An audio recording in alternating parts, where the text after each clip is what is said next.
Go. Uh, today, Welcome back, everyone. My name is Sarah Nye, and I am a PA Family Advisor. We are happy to have here for this afternoon. We will start our panel of experts in just a minute. But first, my colleague will introduce our attorney, John DeSantis. thank you, Sarah. As I mentioned this morning, I am Diana Smaglick.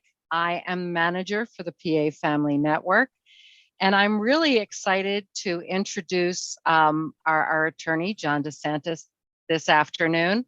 But I want to explain just a little bit about how this is going to work this afternoon. We do have a panel. We have three very exciting speakers. We have attorney John DeSantis, who's going to speak for a half an hour and give us just a real quick overview about some special needs issues. And then we will have our special needs financial advisor speak, Joanna Craney. And then we will have Diana Fishlock from the PA Treasury, who will talk about PA Able, which is a great way for folks living with a disability to save some money. And then at 2:30, we will have an open question and answer session. You will put your questions in the chat, and I will moderate that chat, and I will share those questions with our panelists. And I ask you to use the chat because I know sometimes it's really easy to put a lot of personal information in a question. And I try to make sure that that personal information doesn't get out into the public or put on the recording. So we make sure that we keep that information, close to our chests, and we don't share that. So back to our panelists. John DeSantis Esquire was born and raised in Pennsylvania. He is a proud graduate of the University of Scranton and the University of Virginia School of Law. He enjoys collaborating with families on their estate plans and takes particular satisfaction in helping families navigate the complex world of special needs law. I lost my place. There you go. He appreciates having the opportunity to speak with all of us today and welcomes the opportunity to assist all of us and our families in the future. Attorney DeSantis, thank you so much for being with us today, and please take it away. Thank you, Diana. I really appreciate that introduction. And thank you, all of you who brave the weather. I don't know where you may be located, scattered throughout the state. But it's an honor to be invited to speak with you. And I hope that together we can learn a little bit about this area of the law and special needs trusts and why they may be useful and appropriate for your family. Okay. So, and as Diana said, we're going to have a Q&A at the end. So any questions, I would ask that we wait until that period of the program. Because we can collaborate maybe with the other individuals, for example, the financial planner and the Diana and Joanna from the financial planner. Anyway, so what is a special needs trust? I like to think of a special needs trust as the nest egg for your loved one who has special needs. Okay.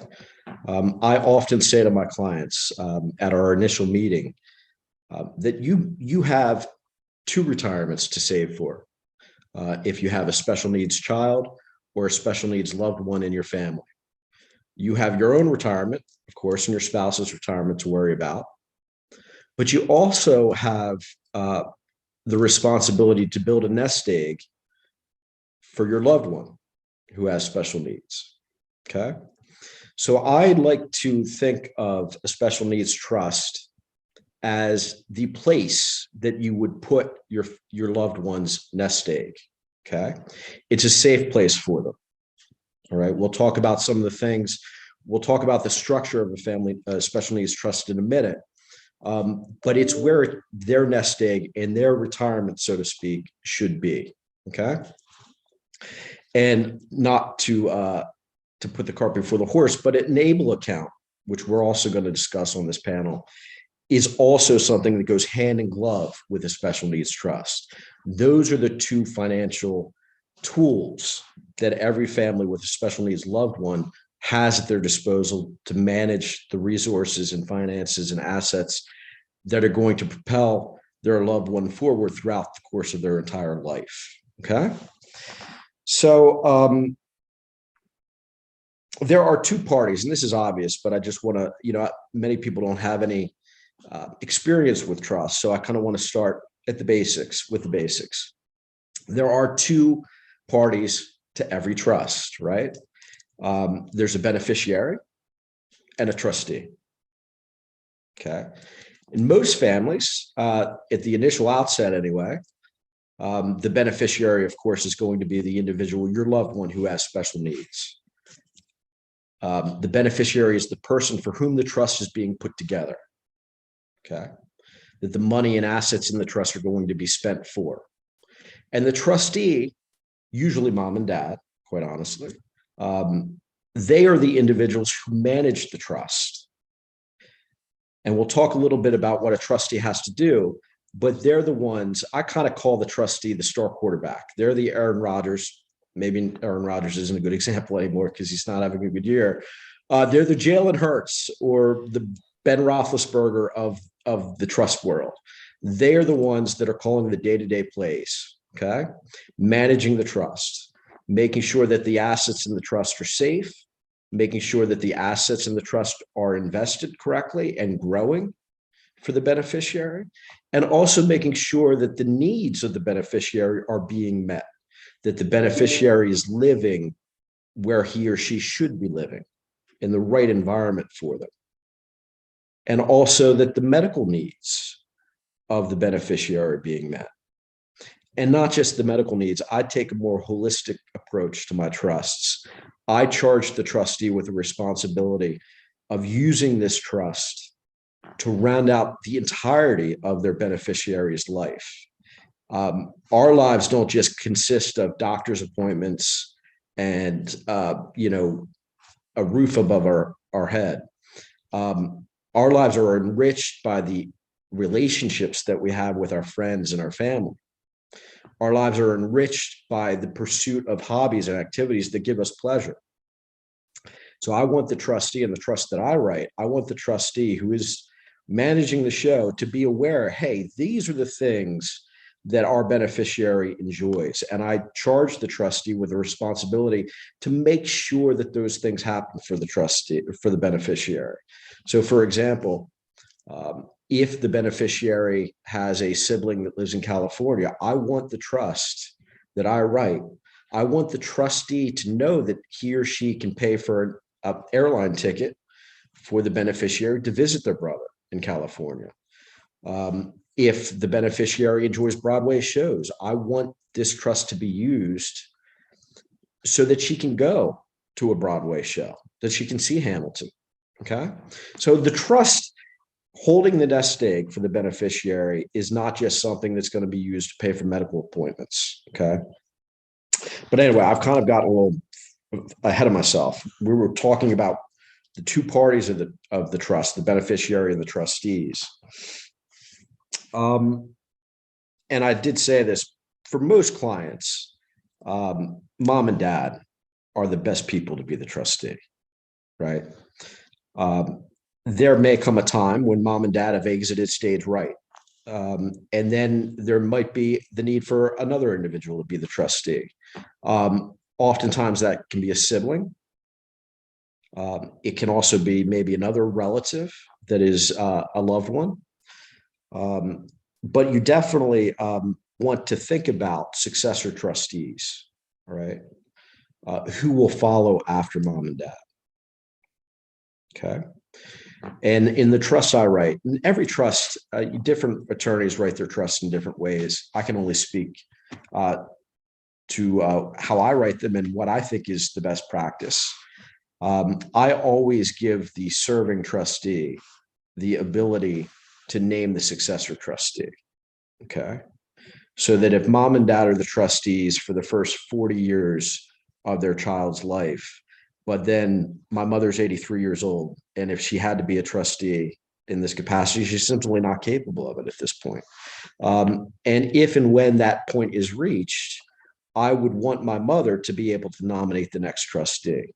Okay. So that's how I write my trusts. I always give the initial trustee or the then serving trustee, mom and dad, typically the ability to say, okay, we can't do this anymore. We're going to pass the baton on as trustee to our son or to our daughter. Okay. So that's a little bit about the two. Every trust has a beneficiary and a trustee. But let's also, let's next talk about why you would need a special needs trust in the first place. Okay. There are two reasons why you would want to have a special needs trust. And maybe not even one, why they're necessary, frankly, if you have a special needs individual. First, a lot of the programs and benefits are means tested. So if your loved one is sitting on a pile of gold, they're simply not going to qualify for certain programs and benefits that they would otherwise be eligible for. Okay. SSI, Social Security Supplemental Income, is a perfect example of this. If you have, as an individual, more than $2,000 in assets, you do not get SSI. So, and that's an important benefit for a lot of families, with special needs individuals. So how do you take full advantage of everything that the government wants to give you if you have money? Well, a special needs trust, as well as an ABLE account, a trust and an ABLE account are not included when you apply for these benefits and programs. They're excluded from scrutiny. They are not a countable asset. They do not, the money in a special needs trust does not count against you when you apply for benefits. Okay. So Bill Gates, for example, could have a special needs child and $1 million trust for that special needs child, but that child may still be receiving benefits just like any other child or family would that didn't have money, because the resources are put in a trust that is excluded from scrutiny. Okay. So that's the first reason. A special needs trust will help you maximize what you can receive to support your loved one. Okay. The second reason why a trust makes a lot of sense is it is the best way to manage the assets and resources for your loved one that will propel them throughout their lifetime. Okay. A trust is a legal document with rules, and a trust will, once it's written, will survive for as long as it's needed. And in a special needs context, that will be for the life of your child. Okay. So the rules that we write that are implemented by the trustee,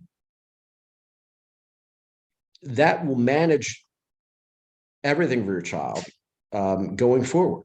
Okay.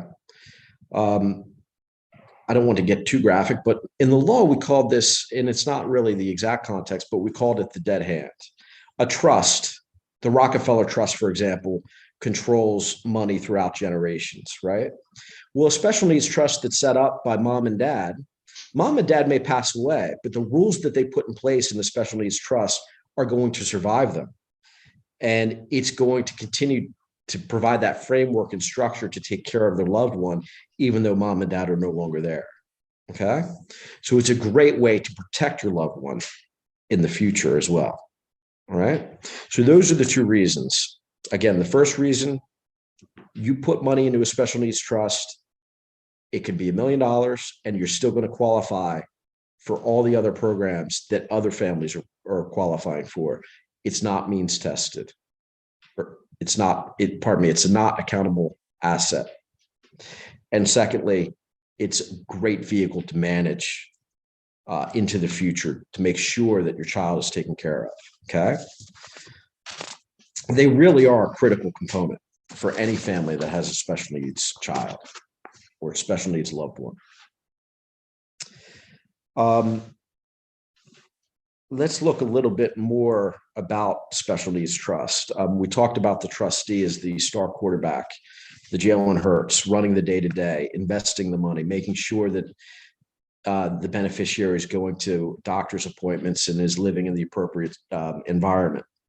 The trust I write can also have, I also touched upon my idea that we should be taking a broad view of things here for the beneficiary, not just focusing on medical appointments and things of that nature. So the trust that I write sometimes have two more roles in them, two more management positions, if you will. One is a care advocate. And I only put this out there because I think families should know that these are the type of things you can put into a trust to make sure that your loved one's being taken care of. So a care advocate and a trust protector. All right. If and when you meet with an attorney to talk about special needs trust for your loved one, ask them about a care advocate and a trust protector. Okay. A care advocate is simply somebody that's going to check in on your loved one. And we can write into the trust how many times they have to check in on your loved one. Oftentimes for me, it's often once every 2 or 3 months. And we talk about the qualifications that a care advocate should have. So for example, I put into my trust typically that they should be a social worker or a nurse or somebody familiar with special needs. Okay. And they are to make announced and unannounced visits to your loved one to make sure that everything is okay. The trustee can also require the care advocate to do an annual care plan for your loved one. Okay. So this is a safeguard, again, how we're going to manage off into the future, even when mom and dad are not around anymore. If we write the rules of the trust to include a care advocate, it's a safeguard to make sure that your loved one's being taken care of 30, 40 years from now. Right. And the trust protector is, I'm not going to go into that in detail here. I just wanted to put that out there. A trust protector is someone who can, is an additional safeguard to make sure that the trust is working properly and that the trustee is doing a good job. Okay. But again, that's another thing, another tool that we can put into these trusts to make sure that your loved one's being taken care of off into the future. All right.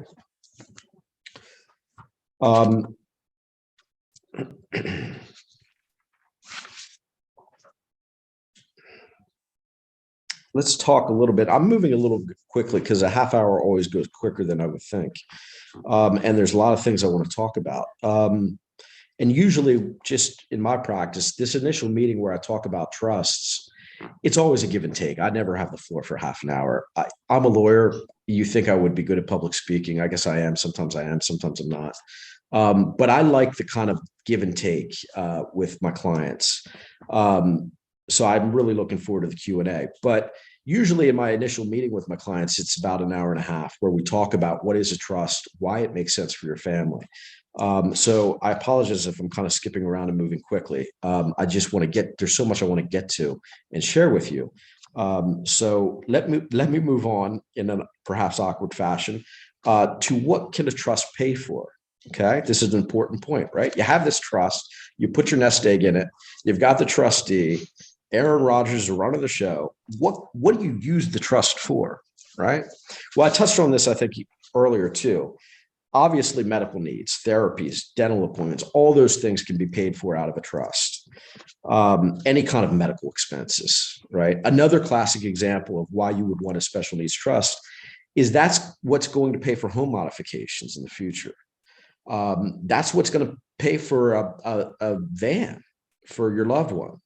And in the trust I write, actually, the trust owns the van.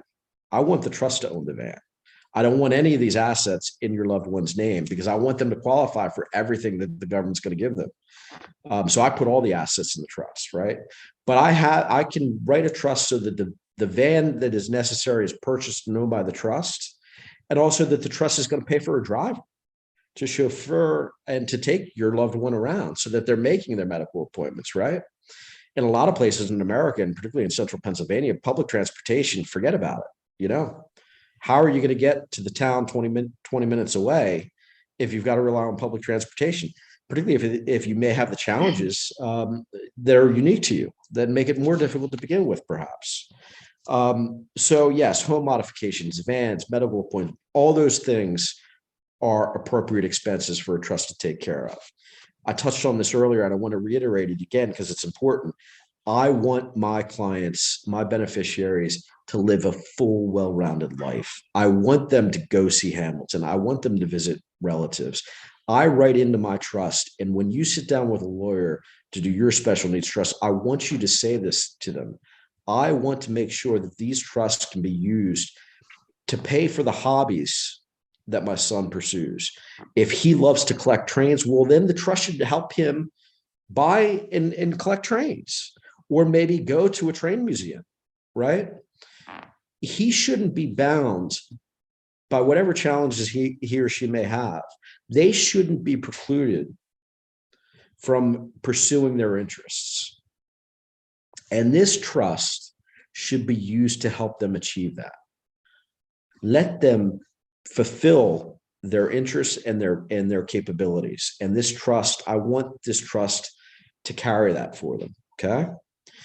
So we talked about family trips, vacations, seeing loved ones that may live out of state. That's what makes a life meaningful, right? Having friends, having family. If they like to participate in Special Olympics, well, then the trust should facilitate that. Okay. So if you take anything away from this, I want you to realize that these trusts, yes, they're the nest egg, but they really are a vehicle to allowing your loved one to live a well-rounded life. Okay. We will write the rules. We'll have a care advocate in there. We'll make sure that all of the medical appointments are being, that they're getting to all of them, and all of the medical needs are being taken care of, but also that everything else, that they're living a well-rounded life. Okay. How do you fund a special needs trust? See, I am kind of moving a little quickly. But I just wanted to touch on this, and I want to pursue this further with our financial planner, because I'm really curious to hear her thoughts on this. I wanted to tell you, this is obviously a huge part of it, right? I tell my clients, I'll build the house, I'll write the trust, I'll put the structure in place, but I'm not the guy to tell you, what furniture you should put in to the house. I'm not going to pick the blinds for you. Okay, I'll build the house. But that's not my specialty. It's not my role to say, well, you have these assets, and these are the assets that you can safely put in the trust and still support the rest of your family. So I always tell my clients, I need and want to have a discussion with their financial planner if they have one. And if they don't have one, I usually recommend that they find one. Okay. Because they need to have that financial input. If you have a $500,000 estate, that's the family wealth. How much of that can be broken off and put into a trust? How do you fund the trust? Because we need to create a nest egg for your loved one, right? So it should be a collaborative process between the attorney who's written the trust and put up the house, and the financial planner who's going to help you pick out the curtains and the furniture. What are you putting into the trust? What are you putting into the house? Okay. That said, and listen, I'm a lawyer. I have an opinion. Okay. So I'm going to give you my opinion as to how I think these things should be funded. All right. And I welcome disagreement from the financial planner. Hopefully we agree and see eye to eye, but that's not always the case. There are two ways you fund these things typically. First, you can fund as you go, right? Bill Gates could put $1 million in a trust right now today and not even realize he just doesn't have $1 million anymore. He's that wealthy. It doesn't matter to him. He could fund a trust immediately.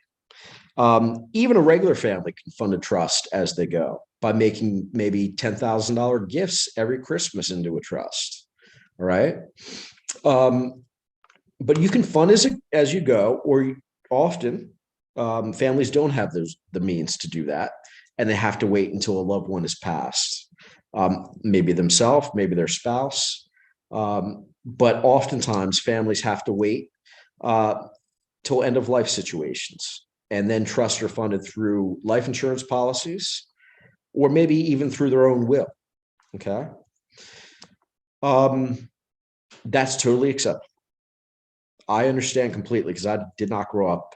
My mother and father were the definition of middle class. And if they had to fund a special needs trust and create a nest egg for one of my siblings or myself, I don't know how they would have done it on the income and the jobs that they were working. They worked hard, but we were not wealthy. So I empathize if your family is in that situation. We would have had to have waited probably until our parents passed if it was my family. But if you have the means to put something in the special needs trust, you should. Okay. If you have the means to gift into it every year, you should. The reason is you may think you have a healthy, sizable estate that you're going to leave to the trust when you pass, but you never know. Okay. You never know until you're on your deathbed what you're leaving. You may not have realized that you were going to spend 3 years in a nursing home before you passed away, or that your spouse was going to spend 3 years in a nursing home. And what you thought may have been a sizable estate isn't a sizable estate anymore because the nursing home's made off with half of it. And now that gift that you thought you were going to be leaving into the trust is significantly smaller and maybe not enough. Okay. So I do like to put a gifting schedule in place if we can, to put money into the trust as we go. So we know, and by the way, that money in a trust is safe. It's not ever going to be touched by a nursing home. We put what we call a spendthrift clause in. So your creditors, as well as the beneficiaries' creditors, cannot attach the funds and the assets that are in a trust. So if we're gifting into it every year, I can pretty much guarantee you that's going to be there then. Okay. It doesn't matter whether you spend 3 years in a nursing home, they're not going to touch that money in the trust. Okay. I mentioned life insurance policies. And this is an important point. When you have a special needs loved one, you have to include the whole family in the estate plan. Specifically, if granddad wants, just as an example, if your grandfather wants to leave something to his grandson who has special needs, he needs to leave it to the trust. The special needs trust shouldn't be a secret. It can't be a secret. The whole family needs to know that this thing's out there. Okay, because you want all of the gifts and inheritance and life insurance policies, you need to have them paid directly into the trust. Okay, to capture the full benefit of the trust, they need to go straight into the trust, not to Junior. Okay, not to them as an individual, but to the trust. Okay, so granddad's will should read, I'm leaving X amount to Junior's special needs trust dated December 24th, 2022. Okay. It's not going to read, I'm leaving X to Junior as an individual. Okay. So we have to meet and talk about this as a family. All right. I like to talk to grandparents and their attorneys, and kind of, you have to put the estate plan for the entire family and make it coherent and fit together as one coherent piece. Okay. So that's kind of the last thing, because I think my time is almost up. That's the last thing I really want to say is, it's not a secret, basically, that this special needs trust is there. The family should know about it. And that estate plan has to be put in place for everyone so that it all makes sense and fits together correctly. Diana, I think that's all my time. I'm not really sure if I have any more time left. Are you there? That was great. We can hit a couple other points. Okay. So we can hit a couple other points later, and we'll go from there. But thank you so much for your time. Thank you for having me. And next, it is my pleasure to introduce Joanna Craney, our chartered financial consultant professional. Joanna is the co-founder of Empowered Financial Strategies. Growing up with siblings with Down syndrome and mental illness has made her keenly aware of the unique challenges of caring for loved ones with special needs and the specialized planning processes necessary to ensure a secure financial future for people with disabilities. Joanna has several degrees and licenses, including being a chartered financial special needs consultant. CHSNC. When working with parents and caregivers, she creates a comprehensive plan for their personal needs and current and future needs of their children or loved ones. And Joanna, I am thrilled to have you back again today. She has come to our rescue and given us some great information a number of days in a row. And I really appreciate her insight. And I hope you will share some more great stuff with us today. So thank you, Joanna. Thank you, Diana. So happy to be here. Thank you for having me. And thank you, John, for sharing some of that very important and critical information from a legal standpoint. As Diana mentioned, I have a financial planning practice with my partner, Carolyn Humphrey, and I am a designated special needs planner.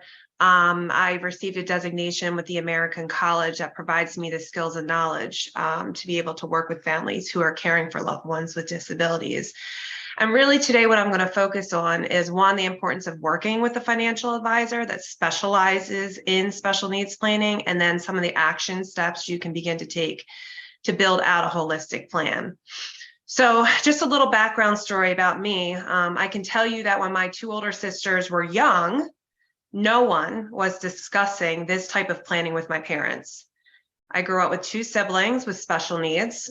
My one sister had Down syndrome and has unfortunately passed away. And my other sister has severe mental health conditions. And, you know, my parents would have been in this group of parents who were overwhelmed and stressed. They were trying to understand IEPs, that transition period during high school. And they really were doing their best to advocate for their children in a system that was really complicated and confusing. They were working really hard to enable their children to get the best therapies and support services in place. But all the while, they were not asking the very critical questions about their future care planning, their estate planning, and that coordination of government benefits that would have a huge impact on them and their children's lives. One, because seeing beyond the day-to-day, the week-to-week, or month-to-month was just simply too much, right? As parents, they were putting out fires every day. And two, because no one had ever brought it to their attention. My parents would have made the mistakes I've seen many parents make simply because in their circle of professionals they were dealing with, it was no one's responsibility to discuss government benefits. The attorney that they were using, their estate attorney, was not versed at all in special needs planning. The financial advisor they were using did not understand the critical nature of beneficiary designations and how leaving assets behind could affect their government benefits and kick them out of benefits. Nor did that financial advisor understand the importance of planning for 2 generations of income. The accountant didn't ask about children with special needs, so they lost out on tax deductions for medical expenses and tuition payments. So it's part of my mission to get in front of as many families as possible so that they don't make the same mistake my parents did. And that I see, you know, when people come across my desk, they would essentially make the same because there are assumptions that a lot of families make. So it's my job to help them make wise decisions about their own finances, right? So it's not just about the, 2 retirements, but let's make sure your retirement is sound. Like, let's put that oxygen mask on yourself first so that we can keep as much of the dollars in your family as possible. That's part of our job. So why work with someone who's designated as a special needs financial advisor? Here's some really important things to pay attention to. So first and foremost, most of the financial advisors I work with in this space that I've connected with have a loved one or someone that they know pretty closely with a disability. So they get it. They understand the family dynamics. They also understand the language. Language is very important in the disability community, and they understand the acronyms. And Lord knows there's a lot of them. They understand the timelines of important dates. They're going to understand the special education system. They're going to understand that transition period, starting around 14 years of age during high school. And they're really going to understand the challenges that our families are faced when their children age out of high school. Because the Lord knows there's a lot of challenges once they graduate. They're going to understand the critical nature of checking beneficiary designations on all contracts. That includes life insurance, that includes 401ks, that includes 403bs, IRAs, annuity contracts, because not everything passes through your will. John will tell you that. They're going to understand the proper legal documents that need to be drafted, like the will, like the powers of attorney, the living will, and the special needs trust. And they're going to make sure that you get it done. And they're going to make sure that you get it done with an attorney like John, who specializes in this area. And they're also going to understand the estate planning mistakes to avoid. Now, let me just give you an example. And I'm going to use myself and my family as an example. So my family would have made this mistake had this actually played out. So as I mentioned, two sisters, one with Down syndrome, one with severe mental health. But early on, my sister was just showing maybe some behavioral issues. My parents would have split the estate between the two of us and disinherited my sister who had Down syndrome, because their intentions were, well, hey, Joanna and her sister, my sister they'll take care of our other sister. So we'll just leave the assets to them. So their intentions were in a good place, right? Did they ever talk to us about it? They didn't. As John mentioned, making sure that you're having these conversations is really important. But two critical mistakes could have happened here had this actually played out. One is my sister progressively got worse with her mental health, and also has an addiction. I myself went through a divorce. So while the estate would have been 50-50 split, do you think that my sister with Down syndrome would have actually been taken care of with those assets that were left to us? 50% would have went to my ex-husband. That would have been lost. And that other 50% would have been spent down pretty quickly. I'm sure you can all imagine. So again, while the intentions were in a good place, there's mistakes like that we want to avoid. We want to make sure, as John mentioned, that the assets that are intended for our loved one go to a special needs trust. That's a really critical piece in this planning process. So when my partner and I are working with families, we're part of an advocacy team. We're working on your behalf, and we're coordinating our efforts. As again, I love everything that John was saying, is we're coordinating our efforts with those other important advisors in your world, such as the estate attorney who's drafting these documents, such as the CPA. The CPA is really important. There's tax deductions there that we need to be mindful of. The supports coordinator, the disability attorney, the care management agency, the trust company. And maybe you have a business and we need to evaluate the group benefits or the medical plan so we can see if it can continue post age 26. So our focus is to assist the family in creating a holistic plan that's going to include planning for 2 generations of wealth. It's going to include maximizing and protecting government benefits. It's going to include assessing future care costs and the capital amount needed to fund that care. going to include tax planning and how to create maximum efficiencies to keep more money in your family. And it's not just about today, it's also about tax efficiencies down the road that people don't even realize, that they're just kicking a tax liability down the road, and eventually they're going to have to pay some taxes inside of those retirement accounts that maybe you never paid taxes on before. In Pennsylvania, there's an inheritance tax. And we're going to discuss what assets are best to leave behind to whom and how each asset is going to be taxed. So all of these decisions, most people, most parents are making these decisions in silos with these different advisors in their world. But what happens is that these decisions in silos, you're making these and they leave gaps, they leave inefficiencies because you're not coordinating your efforts. So it's our skill to bring them together to create this sound financial plan.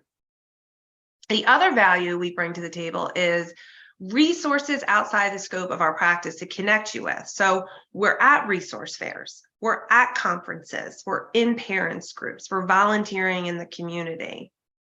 And one of the things that we started doing this year is actually interviewing different organizations supporting the disability community to highlight them, because time and time again, I go to different resource fairs or different conferences. I meet so many great people, so many great organizations, but not many parents know about them. So I made it part of my mission this year to really highlight these organizations. And you can find those interviews on our website. And our webpage is www.empowered-f as in Frank, S as in Sam.com. So check them out. There's some great people. And if you know an organization that you're working with that's truly an advocate in this space, I would love to hear more about them. So please reach out. So let's start talking about what steps you can begin to take if you're a parent or a caregiver and you know that this child is going to be dependent upon you for the rest of your life. And it's kind of scary to think about, right? Like, this is someone that's going to be dependent upon us for the rest of their life and beyond. So let's first start to think about, well, what does quality of life mean to you? And start thinking about what your dependent is going to be needing in the future, right? And if you were gone yesterday, what would their needs be? And what would you envision? Like, what would you want to continue? As John mentioned, like, it's really not about surviving. It's also about thriving.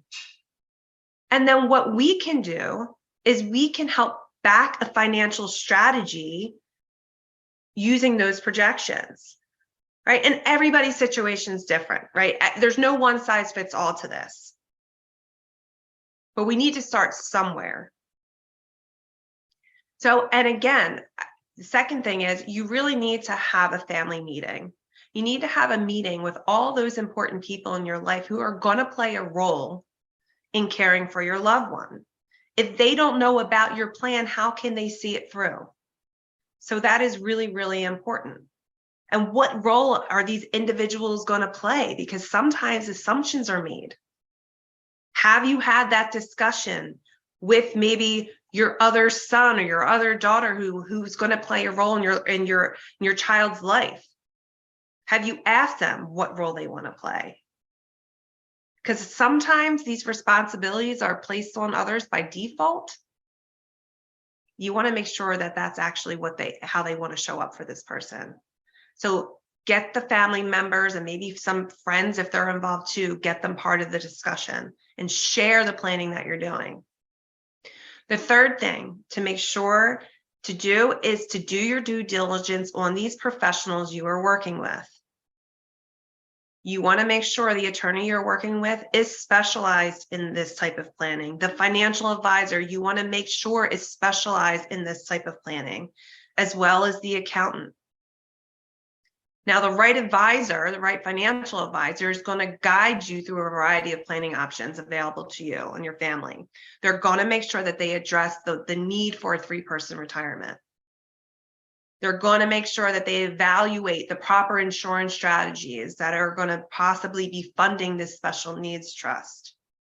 And they're also going to help coordinate the planning with all of your other advisors. Next on the list is the estate documents. So making sure, again, that you have your estate documents in place, your will, your living will, your powers of attorney. Why is that important? If you don't have a will in Pennsylvania, Pennsylvania is going to create one for you. And it's most likely not going to be the plan that you envisioned for your family. It's timely and costly if you die in Pennsylvania without a will. So I highly encourage you to get one in place. When your children turn 18, another critical moment happens where they are no longer, you are almost detached from them. They're financially emancipated from you. They are, quote unquote, an adult at this point. So you need to assess what makes sense, whether it's guardianship or if it's power of attorney, so you can help continue to be an advocate for your child. Now you want to consider next setting up that special needs trust. There's two different ways you can go about it. You can have a standalone trust or you can have a testamentary trust. Again, no cookie cutter way to do this. Sometimes it makes sense doing one over the other. Depends on what your family needs at that time. But the trust is a very important piece of this planning process because we need to make sure that assets land there. And we need to make sure that the trust is not just written, but there's actually assets that fund it. So the next thing is, let's make sure that we review those beneficiary designations on all your different contracts. And what I mean by that is a beneficiary is someone who's going to receive assets, to receive funds, right? So on certain contracts, such as life insurance, as I mentioned, annuity contracts, retirement accounts, there is a place on there that will say primary beneficiary, contingent beneficiary. You want to make sure that if there is an asset that you want to go to your special needs trust, that language is put in there. If you leave it to your estate, it'll go through your will if you have one. If you don't, then again, Pennsylvania will create one for you. If assets inadvertently wind up in your loved one's hands, well, then they're either going to get kicked out of benefits or we have to be reactive and create a first party special needs trust. Not that that's necessarily a bad thing, but it works differently than a third party special needs trust. We want to make sure that you're not procrastinating on applying for government benefits because these benefits are going to help your family in the form of medical treatments, supplies, equipment, financial assistance. These are really critical, important benefits such as Medicaid, SSI, Social Security disability, waiver programs. Now, I am not an expert in government benefits and I will not put myself out there as one. I know enough because of the work that I do, but there are government benefits specialists out there who can help navigate this very confusing area of planning. But I would highly advise be proactive about it because procrastination can lead to missed opportunities. The next thing I would recommend is if you haven't created one yet, there's something called a letter of intent. It is not a legally binding document, but it is an important document that provides direction for the people that are going to step into your shoes yesterday if you were gone. So think of it as like a lifelong letter to the caregiver about the day in the life of your loved one.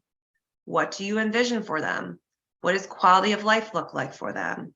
What doctors do they have? What therapies are in place? What medications are they on? If they're triggered by something, well, you want to let that caregiver know so we can try to avoid it. And if they're triggered, what are some steps to assist them in getting grounded? Right? So we do a lot of these things as parents on autopilot. We want to get pen to paper on this. This is really critical. If you would like a letter of intent template, I am happy to share one with you. My email is joanna@empowered-fs.com. I'll also put it in the chat after. Just reach out and I'll send you a template to help get you started. So at some future point, there's going to be a day that we don't like to think about when you're gone, right? And the assets you've left behind have now funded the special needs trust. Now what? You got to make sure that there's a care management plan in place as well. Because these agencies are going to be there to help navigate the government benefits and the level of care and supports that are needed for your child. Right. So we want to make sure, again, we do some due diligence in the area of care management as well, and possibly trust administration. So just a few last comments before we move on to our next speaker is, you know, I really highly encourage you to be proactive in this planning and don't procrastinate, to do your due diligence on the professionals that you're working with, talk to other parents, don't make assumptions. And, you know, if you're procrastinating because you don't know how much this is going to cost you, I can guarantee you it's going to cost you a lot more if you do nothing. So please make, you know, it doesn't, to have a conversation with me does not cost you any money. So I can take that off the table. It's not an obstacle in your way. And don't give out your children's social security numbers, okay? Because again, sometimes you give that social security number out to your parents. Maybe they want to do something. You're going to say, hey, listen, I'm doing this planning. I have a special needs trust.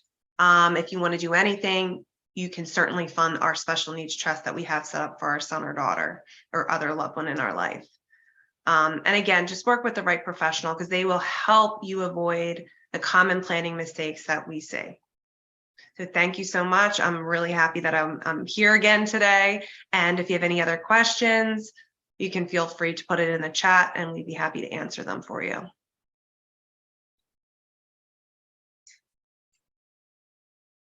I seem to have trouble with that mute button today. Thank you so much, Joanna. That was great. And I really appreciate your information. Every time I listen, I think of something new. If you see me over here writing, I think, okay, I have to think about this. So that's great. Our next speaker is Diana Fishlock. Diana, I am going to unmute you. It's going to make it easier for you to talk. I already made you a co-presenter, I think. Did it show up there? I can talk, but I can't share my screen yet. There we go. Try it again. All right.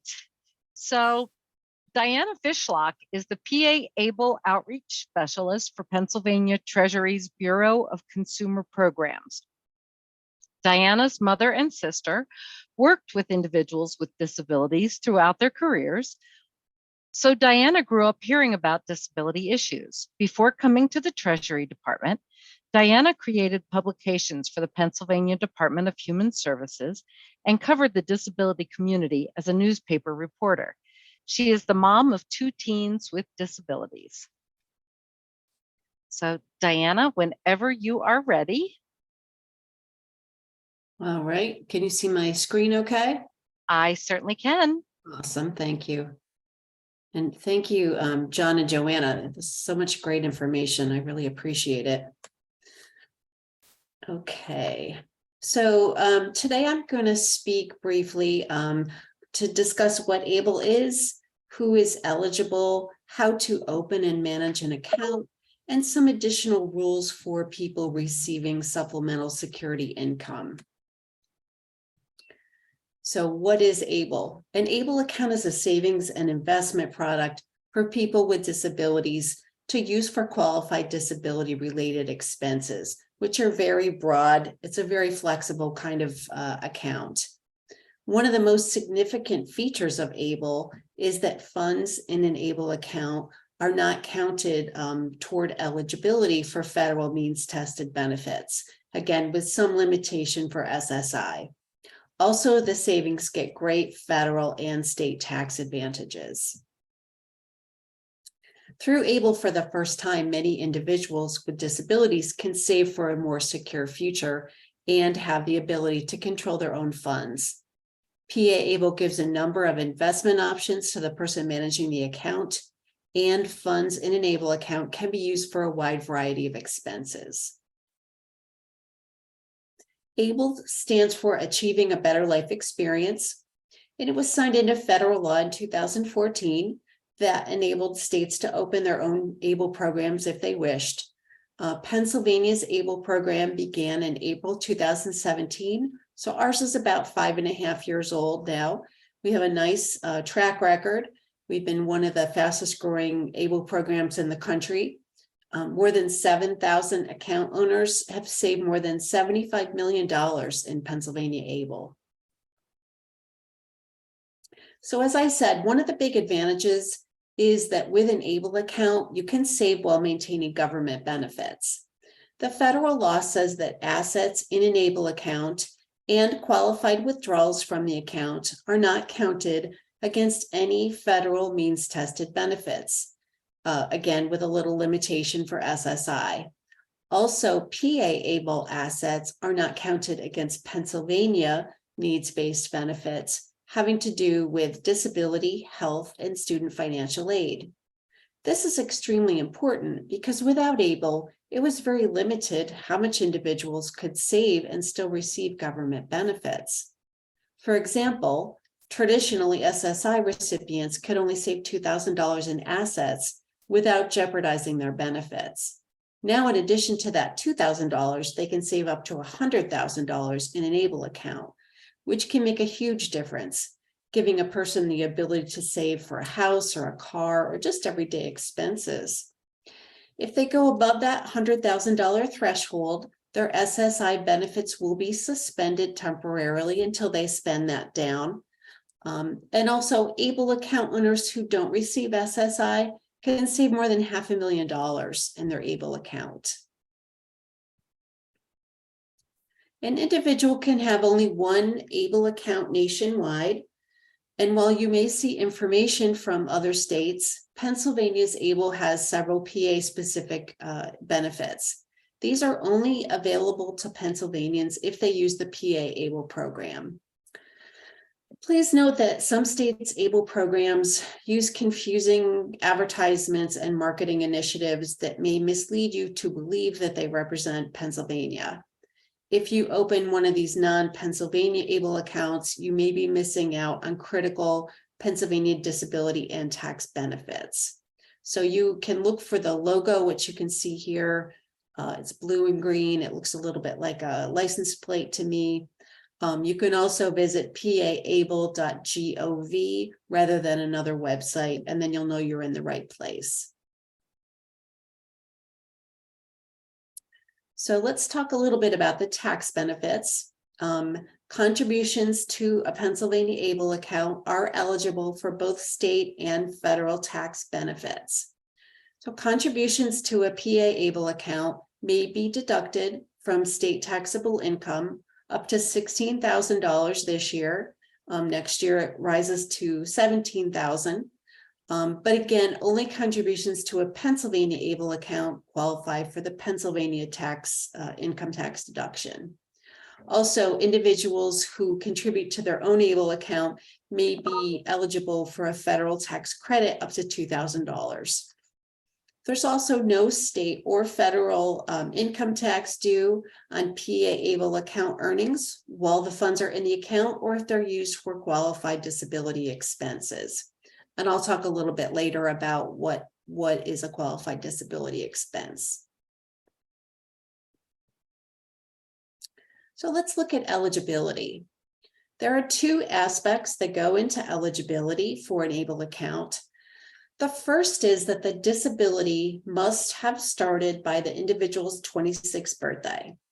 So there's some disabilities that start at birth, like Down syndrome, other things like maybe an accident or an autoimmune disease can start later at life. So it doesn't matter what age the person opens the account, and it doesn't matter what age the person received the correct diagnosis, as long as the person's disability began before their 26th birthday.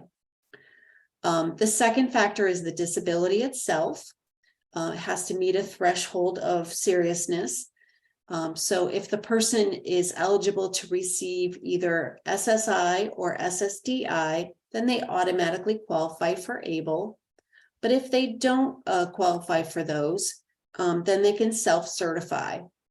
And with self-certification, in addition to the onset of the disability being by their 26th birthday, the person with the disability must have a written disability-related diagnosis from a physician who meets Social Security Administration criteria, saying that the person has a physical or mental impairment that results in marked and severe functional limitation and is expected to last for at least 12 months.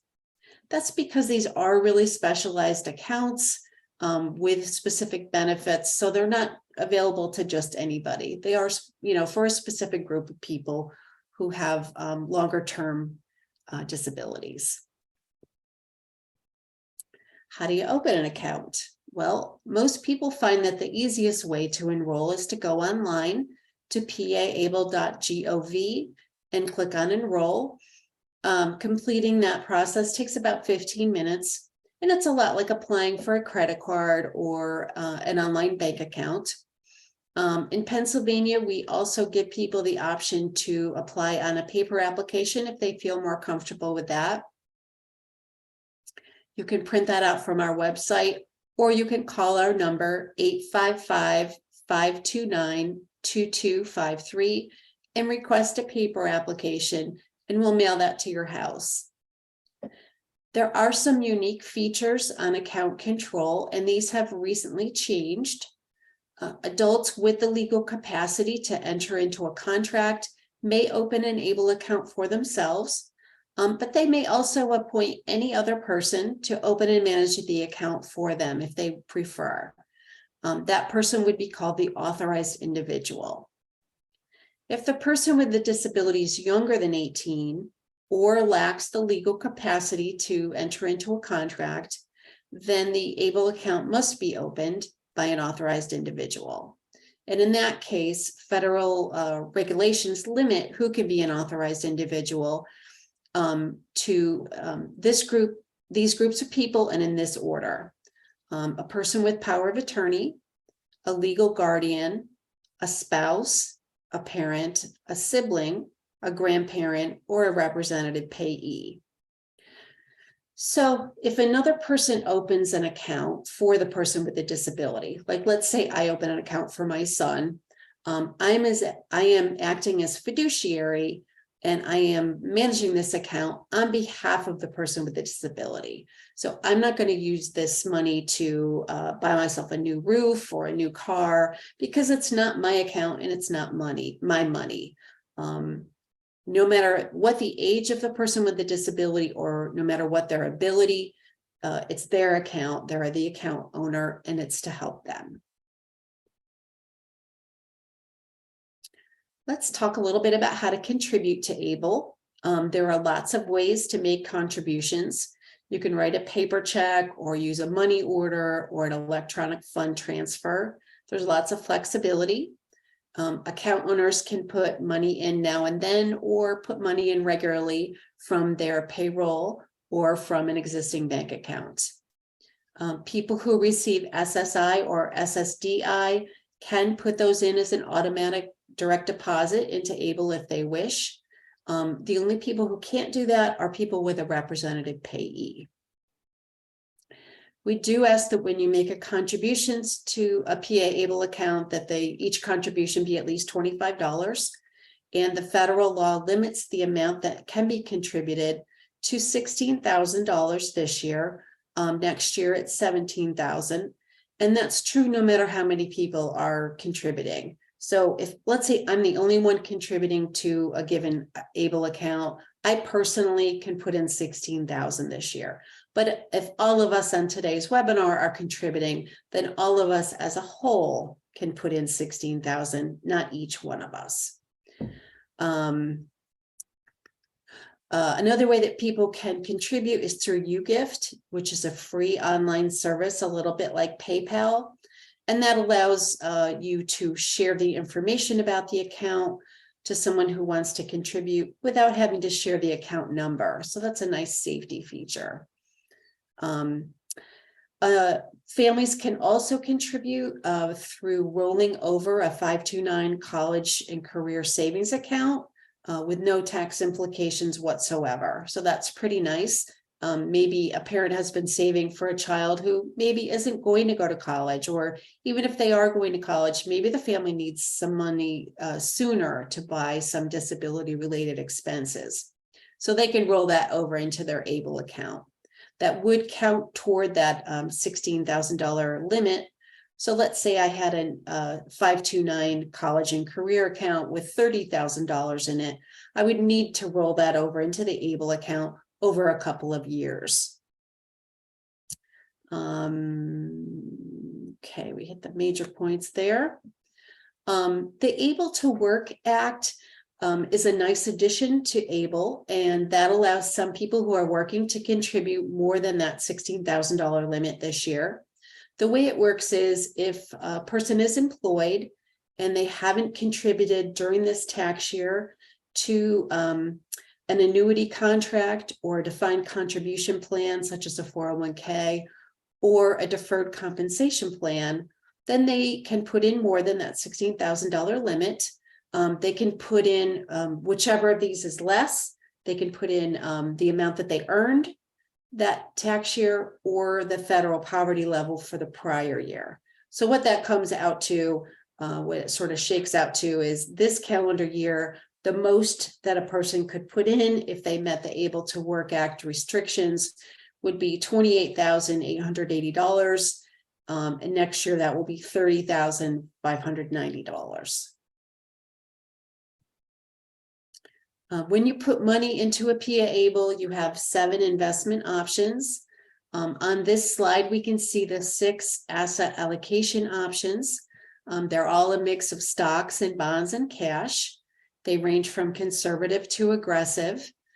There's also a checking account option, which I'll talk about on the next slide. Anytime you make a contribution, you can make it to just one of these or any combination up to all 7 if you want.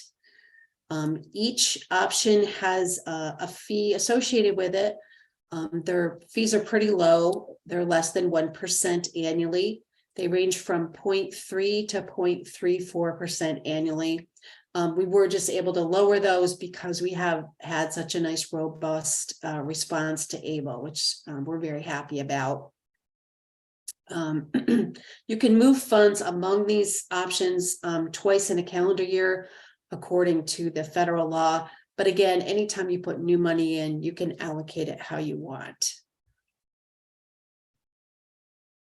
I can explain that part a little bit more later if people want. PA Able checking is offered through Fifth Third Bank NA, but account owners apply for that, enroll in that the same way that they would with the other investment options, either through our website or on our paper application. That comes with a free debit card that people can use in a store or at a machine. If they use it at a machine that's in network, it's free, and an out-of-network machine is $2.75. People also can order checks if they want. It's $6 for 25 checks. There is a fee, $2 fee associated with a checking account, but the fee is completely waived 2 different ways. If you either have an average monthly balance of $250 in the checking account, or if you choose to receive your program materials electronically. Also, there's no overdraft or return payment fees. This slide just brings the fees together in one place so they're easy to understand. ABLE accounts are free to open. There is an account maintenance fee regardless of which investment options you choose. It's $14.75 quarterly if you receive information through the mail, and it bumps down to $8.50 quarterly if you receive information electronically. We were also able to recently lower those fees.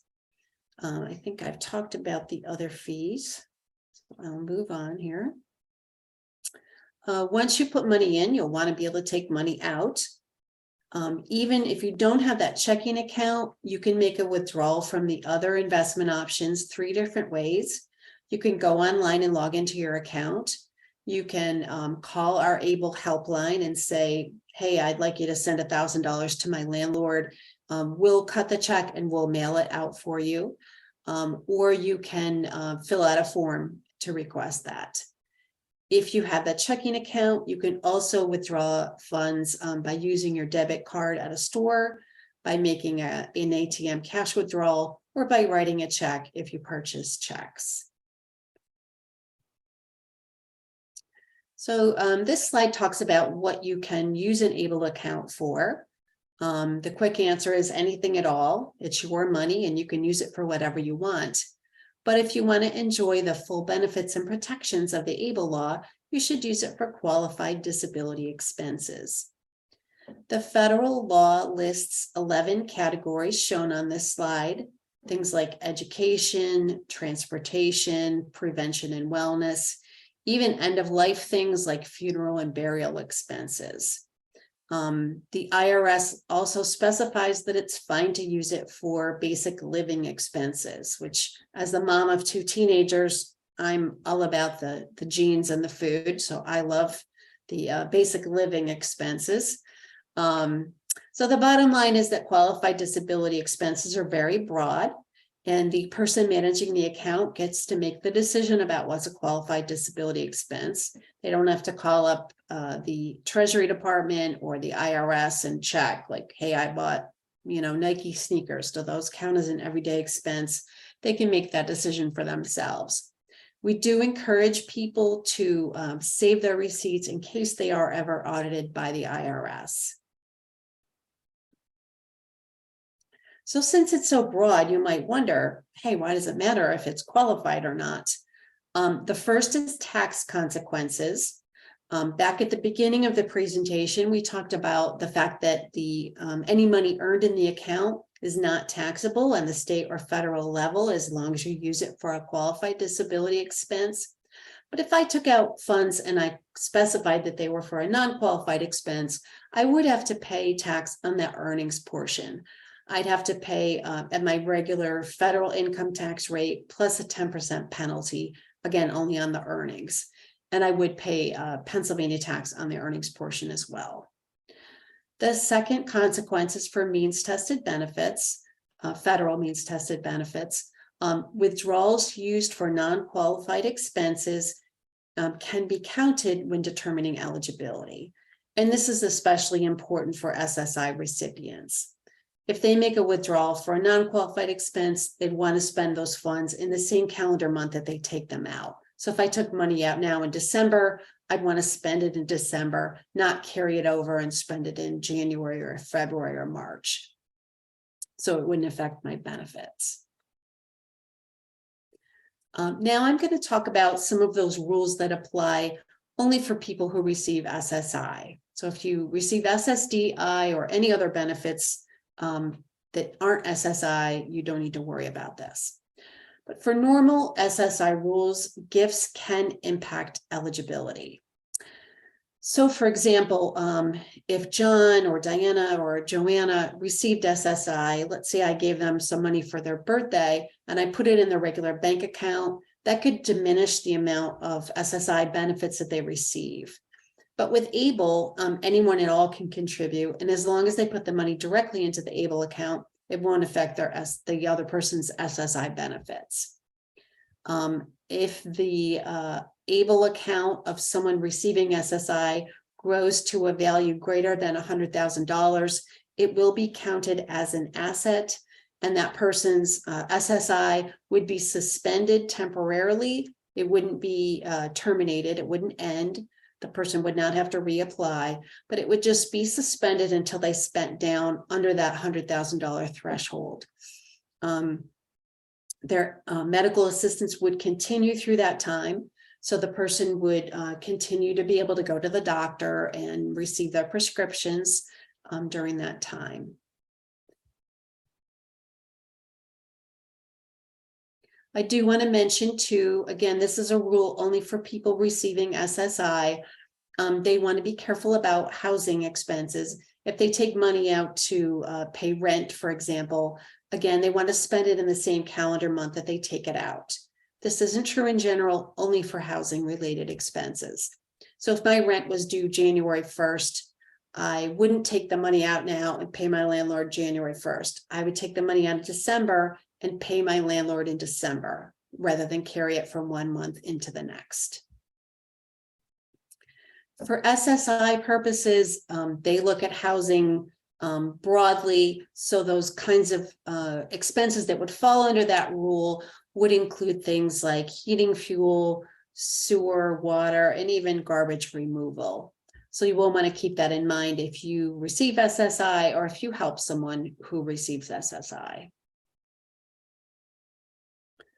After an account owner passes away, the family can use the ABLE account to pay for any outstanding qualified disability expenses. So let's say I was the account owner, my family could use my ABLE account to pay for any medical bills, any legal bills, funeral expenses, any of those things. Pennsylvania is more generous than many states. Pennsylvania doesn't make a claim against a person's estate until the person turns 55. I use my son, Ben, as an example on this. Ben has been receiving benefits since kindergarten. If Ben died before age 55, even though he was receiving benefits all those years, the state would not make a claim against his estate. But if Ben lived to be 60, the state could make a claim against his estate, but only for funds spent after his 55th birthday, and only for funds spent on nursing facility services, home and community-based services, and related hospital and prescription services. That whole process would be delayed if Ben was survived by a spouse, a child under 21, or a child with a disability. And those rules are the same whether or not someone has an ABLE account, so no one is penalized for having ABLE. We do have a great outreach page that you can reach from our homepage. Click on resources and go all the way down to outreach. That has some nice information with slides from our presentations. It has payroll deduction forms. You can sign up for update emails. There's lots of good stuff there. So I'm going to leave this slide up for a few minutes. It has information. If you think of a question after today, or if you need some help with something, you can give us a call. The ABLE helpline is open from 8 a.m. to 5 p.m. on weekdays. And that's 855-529-ABLE, or you can email at info@paable.gov. So I thank you so much for letting me share this information with you, and I'll pass the baton back to Diana.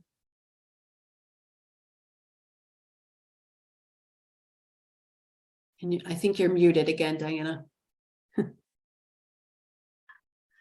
I think there's a couple of people with raised hands. If at all possible, can you put your question in the chat?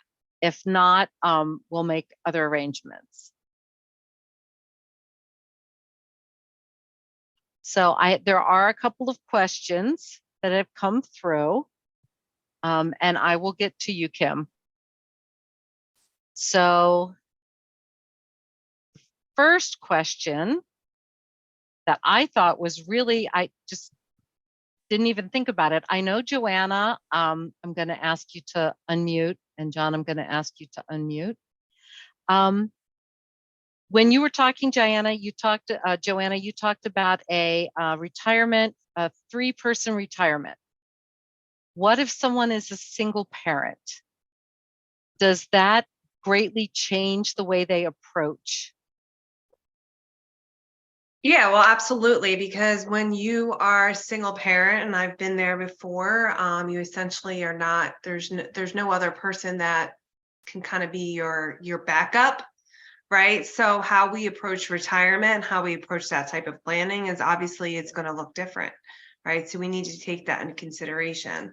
I think one of the biggest fears for anybody, whether you have children or no children, a child with special needs or not, is the fear of running out of money. So when we're working with our clients, that is definitely a big part of our conversation. Great answer. So the other question that had come in is, what if there are two owners, a primary and a secondary, on the PA ABLE account? Do both owners have to approve any use of the funds? So the person with the disability is the account owner.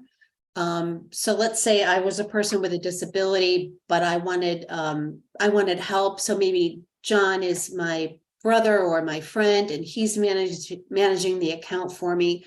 I would still be considered the owner. So there's really only one owner.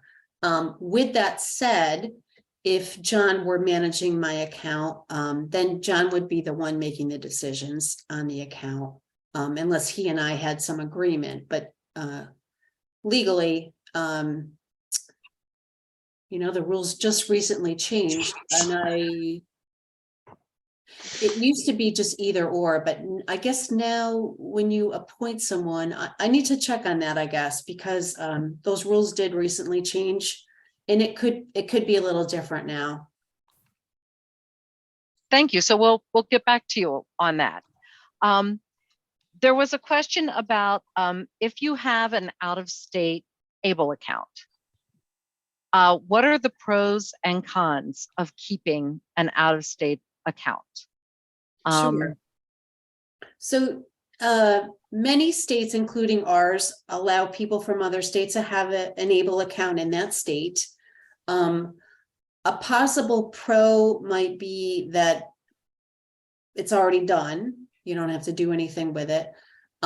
Possible cons are you may be missing out on tax benefits in two ways. Any money earned in a PA ABLE account isn't taxed at the state level. So if I had an ABLE account, say in Ohio, and I earned money in it, I might end up having to pay state tax on it in Pennsylvania. Whereas if it was a Pennsylvania ABLE account, I wouldn't. So that's one area. A second area, tax-wise, is that anyone who's a Pennsylvania taxpayer who contributes to that ABLE account can get a nice deduction on their state taxes. So again, if that was an account in Ohio and I put $10,000 in it this year, I can't claim that on my Pennsylvania state taxes because it's not a Pennsylvania ABLE. And I can claim that whether I'm the account owner or the account owner's mom or grandma or neighbor, as long as it's a PA ABLE and I'm a PA taxpayer. So that's the tax arena. Those are the two ways that there might be tax implications. The other area where there might be implications is in Pennsylvania needs-based benefits having to do with health, disability, or student financial aid. So let's say I needed to apply for a Pennsylvania disability-related benefit. If I have an ABLE account in another state, Pennsylvania is going to look at that as an asset, and they're going to count those funds. But if I have a Pennsylvania ABLE, they're not going to count those funds against me. Does that make sense? I think that answered the question very well.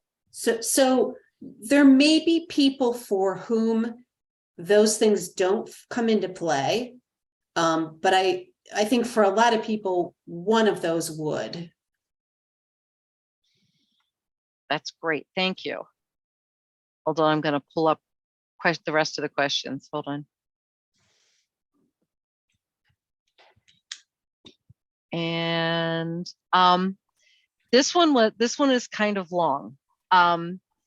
So we have a parent that was on yesterday and realized that their will and life insurance policies are not correct. They don't have a special needs trust, and the beneficiaries on their life insurance policies and IRA accounts are their special needs son and his sibling directly. They're feeling overwhelmed. Where do they start to get all this straightened out? Their children are young adults, They are single, middle-class parents without a lot of funds. And I think they're feeling a little stressed. So what are some suggestions? Yeah, I mean, first and foremost, I think what you can do, is there another person temporarily? Like, is there a spouse is my first question. Or are they single? Can we get that answer? Because that would really help. Or let me just answer it. If you are married, you put your spouse, and then we start working on getting the special needs trust set up, whether again, it's testamentary or standalone. If you don't have a spouse, then I would highly suggest putting a close, maybe if you have a sibling, there's an aunt, just temporarily on there, because if it goes directly to the person with the special needs and the receiving benefits, that could kick them out. And then work on getting the legal stuff taken care of. That's really my 2 cents, just in the interim period.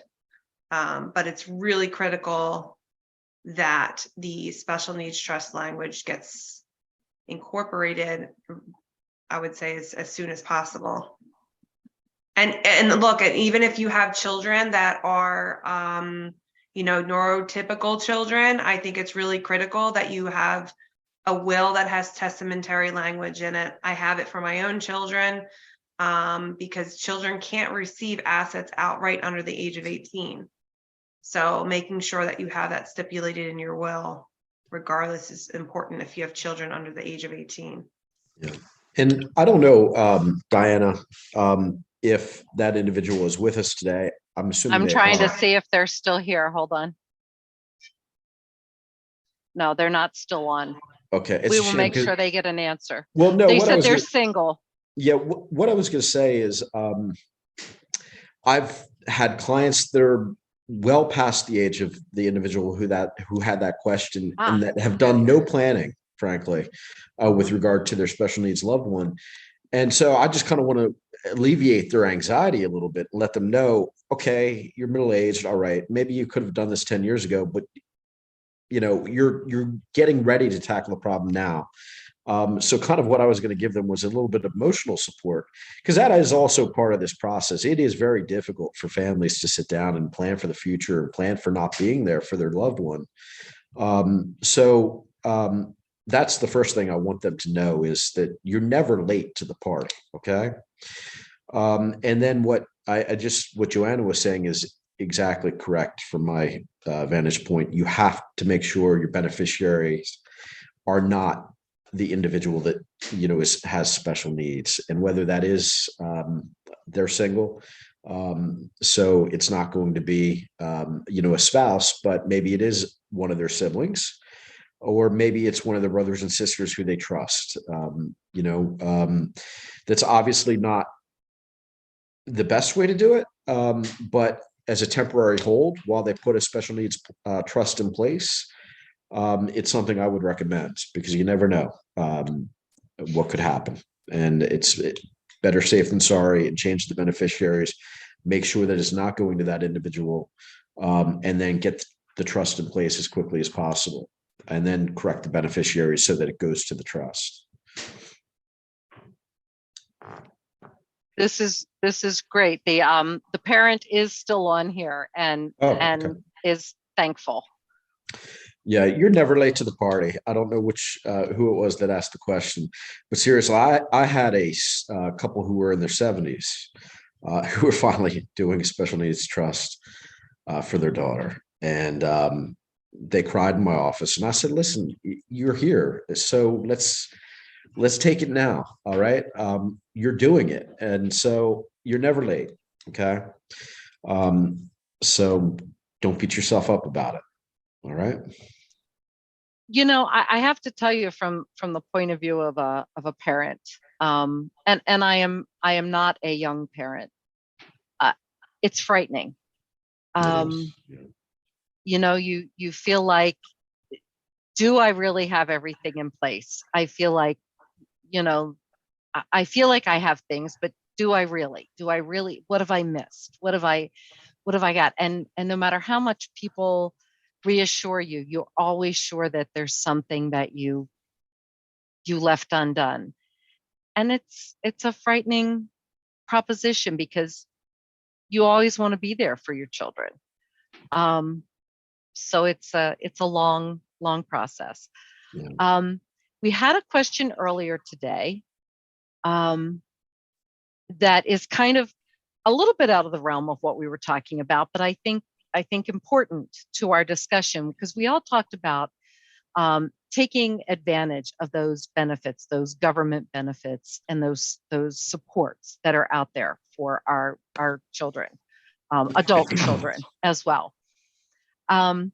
So I have a question from a parent who wants to know, is there a general rule of obligation for an adult child to have support if that child has severe disabilities and one parent is a primary caregiver and has very little money, very little finances, etc., and is divorced? The other parent, who is the non-custodial caregiver, has money and so forth. Is there any prior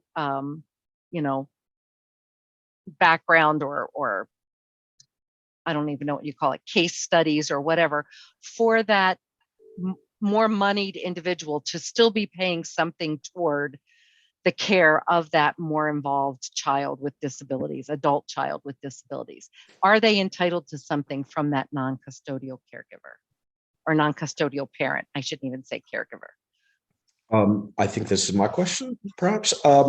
So I think there's two issues, Diana, at play there. The first is, as a general rule, I mean, if they're over the age of 18, the parents don't have a duty to support your child, right? Even if they are living in your basement, frankly. If you're the 27-year-old who went off to college and came back home, they're an adult. So that's the first kind of, that's the backdrop, is that when you're an adult, your parents don't have that obligation, legal obligation, to pay for food, pay for everything for you. Okay.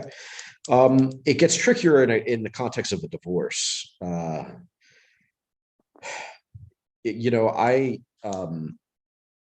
used to do divorces, and in the special needs context, it can get very, very messy. I'm assuming from the question that the trust in this and kind of funding of a trust and taking care of a special needs loved one doesn't sound like it was adequately addressed in the divorce proceeding. That should have been the subject of a very intensive discussion between the parties as well as the judge as to who's doing what going forward. Okay. My fear is, from the tenor of the question, that it was not addressed. And so I think it would be, I should say, I don't do divorces anymore because they were miserable and made me miserable. And I didn't want to feel that way anymore. But I think that would be something I would address with the attorney who handled my divorce, and see if they can reopen that issue with the divorce court, and modify the custody order or the support orders, because there may be a support order already in place and it may just need to be modified. So I would kind of need a little bit more detail to really drill down and give them a full and appropriate answer. But that's what I'm thinking from what I heard. Okay. Yeah, I do know that there are circumstances whereby the child support would continue beyond the age of 18. However, that being said, it goes to the person, it goes to the child. So it would have to be received inside of a first party special needs trust, I believe. That's first and foremost. But there's a second part of that. Oh gosh, I just forgot what I was going to say. First part, she says, first party special needs trust. Yeah. So what I'm saying is, like, the child support can't go to the parent any longer after 18, but it potentially could go to a first party special needs trust for the benefit of the child. Oh, this is the other thing I wanted to say. So this is another area I would look into. There are parents that are essentially sole caregivers of their children and are able to get paid for that responsibility through the state funding. So I would look into that to see if, if she's not working and she's taking care of this son or daughter, as the primary caregiver, there's a way for her to get paid for that. That's an excellent point. That really is an excellent point. She's absolutely should explore that if she's not working. Yeah. Certainly. Yeah, this is interesting. She says the adult is unemancipated, meaning they share guardianship of the individual with disabilities. The divorce was 12 plus years ago before the outcome of the child could even be predicted. Mm. I Wow. think I think that's really,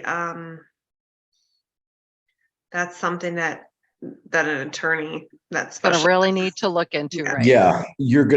Yeah, I have several questions about that, but I think that there needs to be a motion for some degree for support, frankly, for the child.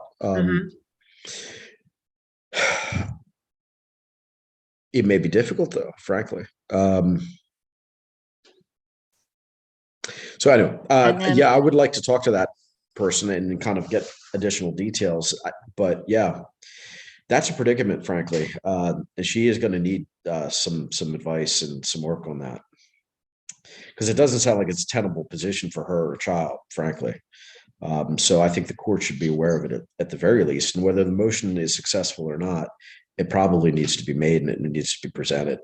I don't know who, and the first call I would make would be to the attorney that handled her divorce, because they're going to be most familiar with the agreements that ended the relationship and terminated the relationship. So, but you can file, motions to amend and to modify support orders and so forth. So I think that would be the first thing that I would want to explore, and then go from there.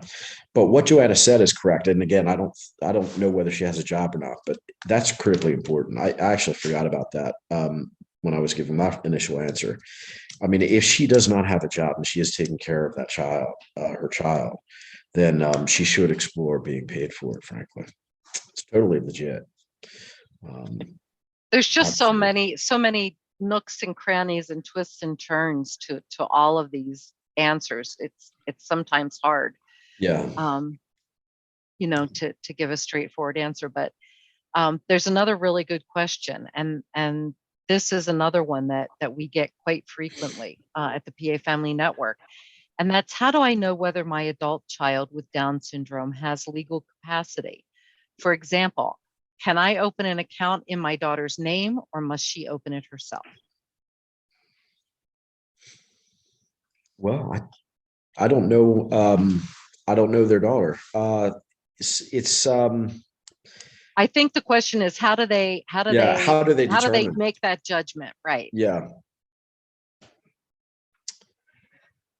Well, I would imagine that there have been some neuropsych or other evaluations that would kind of put in black and white what her challenges and capabilities are.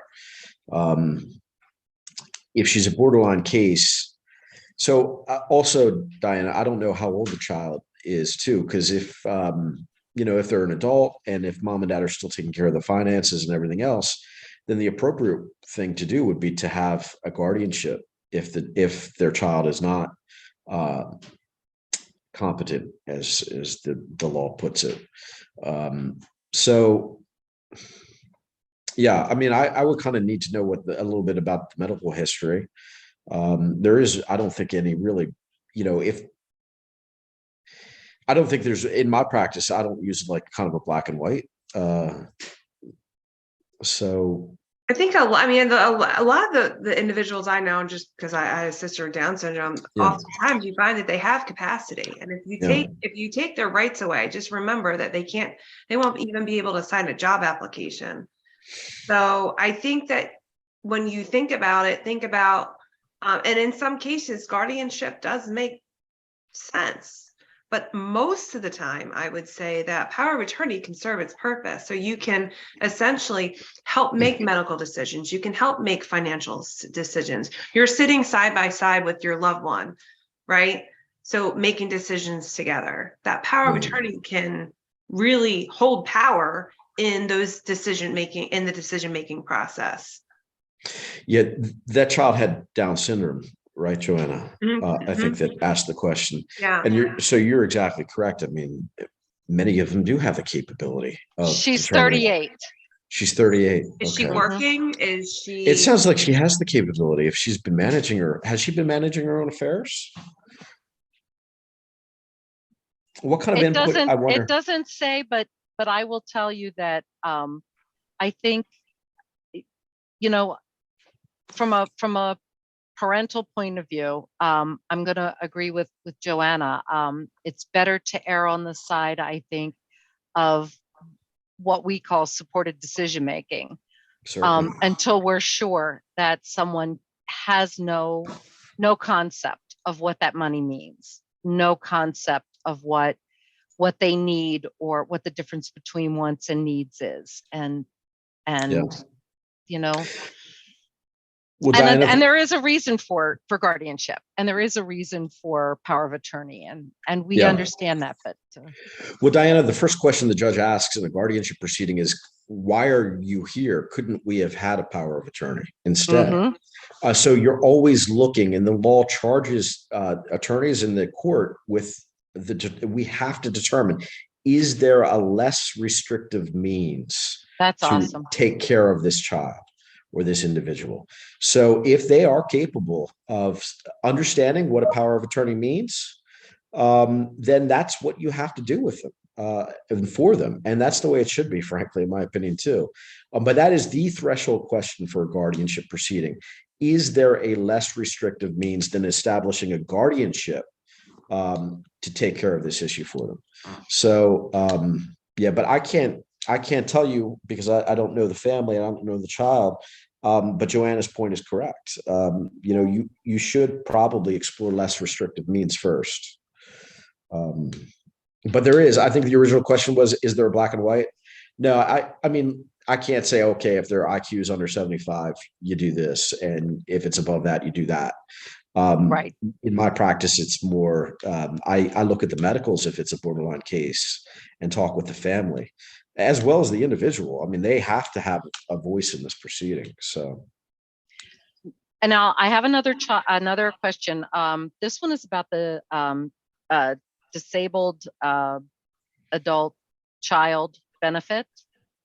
And so there's an adult child on Social Security, on SSI, and the parents are turning 62. They're very close to it. Should the higher earner apply at the age of 62 instead of waiting till closer to 70, where they had intended to wait till, so that their son would qualify earlier and have more finances, more money to spend? So I'm going to take that one first. Sure, Joanna, Okay. it's all yours. You're the fun. I mean, seriously, like that's, finances. And I'm going to say, Yeah. well, here's the thing. So there's so much to that question, because again, there's no cookie cutter way of doing this. You got to also understand that if you're taking Social Security early, right, you're Mhm. permanently, and if you're married, even more so, you're permanently decreasing your income benefit for the rest of your life. Okay. And your child's death benefit is based on that primary insurance amount. Whether you take it early, you take it late, they're going to get the primary insurance amount. Okay. That's on that Social Security statement. So you need to consider how much your needs are. And, was your spouse working or not working? Maybe Both you're working, yes. both are working, right? And you're Mhm. still working. You're going to be paying into, those quarters, that income that you're paying into Social Security has an effect on when you finally do file for your Social Security. So taking it early just because so they can get a benefit may not make sense. And again, I would like to see all of the details and the actual numbers. But if you're still working and you can wait and you don't need that money and you can continue to support your child, then I would say taking that at 62 would probably not be the ideal thing to do. All right. I thought it was a very interesting thought. Yeah, Just- absolutely. And a great It is- question. Yeah, it is a great question. So, and someone in an earlier presentation had asked the question, if their son is getting SSDI and has assets, what happens to them if he goes into a group home? Does anyone know? He's receiving SSDI and he has assets and he goes into a group home. And the parent passes away. I think this was in relationship to talking about what happens after I pass. So do they have a special needs trust? I mean, their assets, the parents' assets. Yes. Well, that would be a case of, do they have estate documents? Do they have a special needs trust? I don't think, from the way this parent asked the question, I don't think they have anything in place. Okay, so that would be, I mean, a great instance of, hey, let's start having that conversation, so that we can make sure that the assets land in the right place. Yeah. Yeah. My advice is to have them call an attorney and get cracking on it. I mean, it's that simple, because otherwise it's going to be, if they don't have any estate plan in place, if they don't have a will, you're going to have to create an estate at the courthouse. It's going to be more expensive, and it depends on the rest of the family structure, where the money's going, how it's being distributed. All of those decisions, you don't want to leave that up to the state of Pennsylvania. I think somebody on the panel said that should be your decision, your family's decision, frankly. And there are ways to shield those assets and keep them in the family, right? But only if you do the planning. Well, and I believe that was a follow-up to a comment, and maybe not by this parent, but another parent that said, I have no money. I have nothing. I cannot go to a lawyer or a financial planner right now. And Yeah. I don't know what to do. So I think that was a follow-up comment. Yeah. And there was kind of a desperation there. Yeah. So.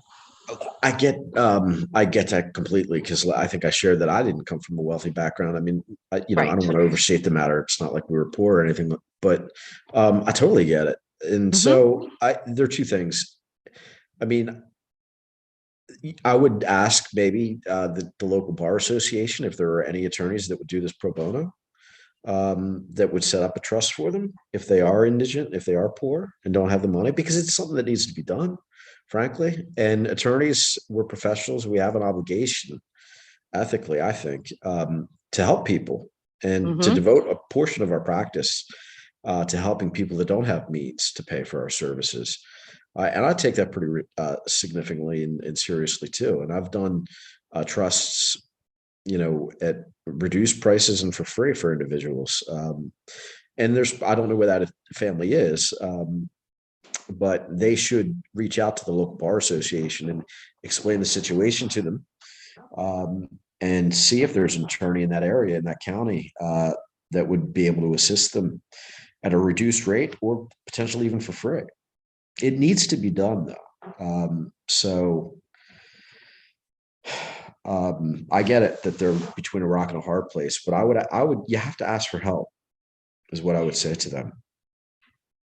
And I think yesterday, Joanna, you gave a very good response to a similar question when you said, this is where we start the conversation to make sure that they're getting all of the supports and services that they qualify for.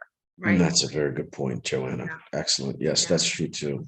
Yeah. Yeah, because I think, what I mentioned yesterday, and I'll mention it here today, is that parents essentially have this like cloud around them because they're so overwhelmed.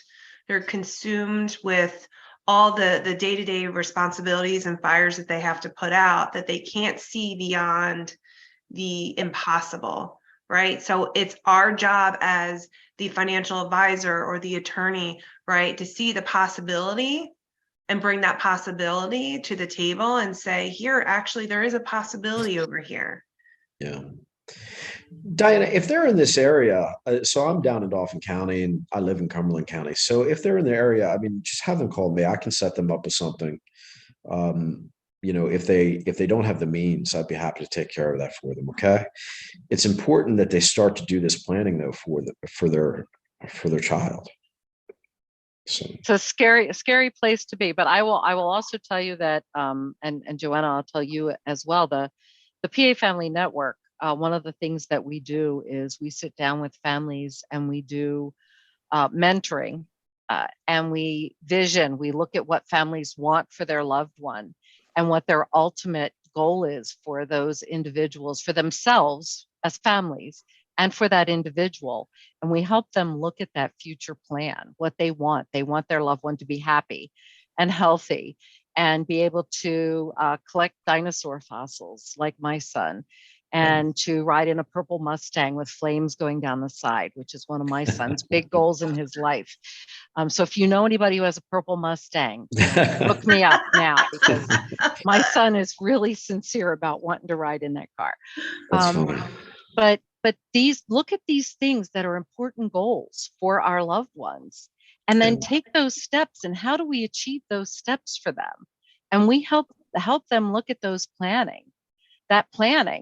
And part of that planning needs to be being in touch with professionals such as yourselves. I mean, we don't, as an organization, we don't recommend names, but we say, look for people with the appropriate, backgrounds. Look for people you can talk to who understand the lingo, who know what SSI is, who understand what, special needs is. When you're talking about an ISP, they don't go blank, who get this.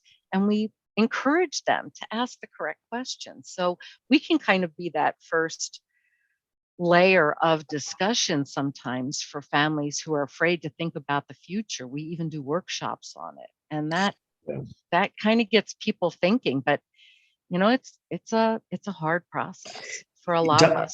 It's intimidating for even if you have the means to pay for everything. Mm-hmm. And you don't have to worry about paying the attorney and paying the investment advisor. It's still intimidating because, as you pointed out, you're talking about a plan that's going off into the future that is going to encompass and envision and contemplate when you are not there for your child anymore. So it really is scary. And doubly so if you don't have the means to pay for it. And a question that has come up almost every day is, how do we go about getting a power of attorney? And do we need one that covers everything? Or do we get one for medical, one for financial, one for, do we have to get separate powers of attorney for each area of an individual's life? Yeah, those are really basic building block documents that are not difficult for any attorney in this area of the law to put together for you quickly. Yeah, I mean, I could have one for you next week, within 2 days, 3 days. And pretty much every attorney in this type of practice can do that very quickly and easily for you. So I think that's the first part of the question. And then the second part of the question is, should I have different ones for different things? Yes, you should. You should have a financial POA, power of attorney, which deals with your delegating an individual to take care of your financial, your business, to be able to pay your taxes, all of those things. So that's one separate document. And then a separate document for your advance directive and your living will. And the documents that I've drafted and used for the healthcare, so I call that the healthcare power of attorney. And people use the terms advance directive and living wills, and I put an advance directive and living will in one document. Okay. So for me, if you came to me, I would give you, for a basic estate plan, I would give you a will, and financial power of attorney if it was appropriate for you, and a healthcare power of attorney. Okay. And then of course, if you need a trust, we're talking about special needs, that's a separate thing. But yes, you should have two powers of attorney, two different documents, one for finances, one for health. Okay, great. And how do we, and this question comes up every day, how do we find an attorney who knows special needs, or a special needs financial planner? Yeah, so I mean, one of the things, I mean, you could Google it, you could just put in special needs planner, but the Academy of Special Needs Planners, I'm a part of. And that is a great resource for people to find attorneys and financial advisors that specialize in this place. John, I'm not sure if there's any other organizations that you would recommend, but that's the one I know of. Yeah, no, I mean, the professional organizations, also the local bar association, perhaps. I mean, sometimes there aren't special needs planners in your area, depending on where you live in central Pennsylvania. So if you live maybe in Bradford County, you might have to go down to Lewistown. But yes, I think what Joanna said is appropriate. I would start with a Google search, look for the accreditations. If you have any questions, call your local bar association and ask them if they know of anyone or if they have someone they can recommend.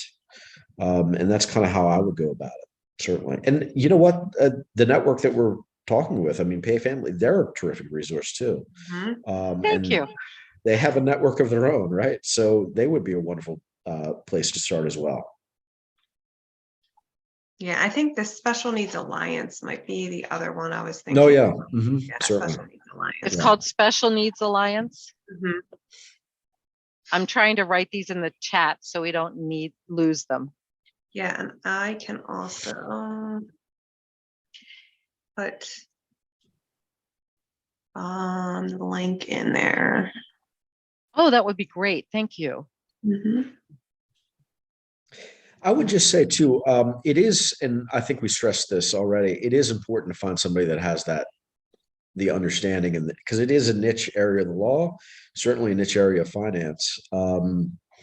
You would want definitely to seek out and to spend a little bit of time finding someone who has that experience and knowledge of the area. So So if yes. somebody was going to interview you, if somebody was going to come in and interview you and make sure that, or any lawyer, and make sure that they were in the right place, that they have a special needs child, they want to look at special needs trusts, they want to make sure that their child is taken care of when they're gone. What would be the top couple of questions you think they should start with, that they should ask? Well, I think the first one obviously is, I mean, is this a part of your practice, and how much of part of your practice is it? And I mean, attorneys have a duty to be honest with their clients. Does that mean that they're always honest with them? Probably not, if they're trying to sell their services. But so I would start there though with the first question. You know, how much of this is your practice? Is this just something that you do once a year, or do you have a regular, clients coming in, you're writing trusts on a regular basis? Are you following up on the, because this is also an area of the law that changes too, frankly. Regulations, first off, the regulations would fill the conference room I'm sitting in if you put everything together, all the paper together, and they change, and they're going to change in the future. So you want to make sure too that your attorney is keeping current with it. I'm going to be 75 at some point in my life and hopefully still practicing. But if I went to somebody who is older, I would want to make sure, I don't want to sound like I'm being ageist, but I would want to make sure that they're current with the law, right? So that would be another question I would ask them. I would certainly look at the professional organizations that they're members of. I'm a member of an organization, Elder Council, for example, that I do a lot of training. I fly, to seminars, spend 3 days. I'm always getting emails. I'm on a listserv. I mean, those are things that keep me educated on it. And I get an email from an attorney, in Washington State that's raising an issue that puts me on alert for something that might happen that Pennsylvania might follow in a year or two. So there are things that attorneys have a responsibility to keep current with, but I would definitely ask about professional organizations. How much do you do of this? So that's kind of where I would start.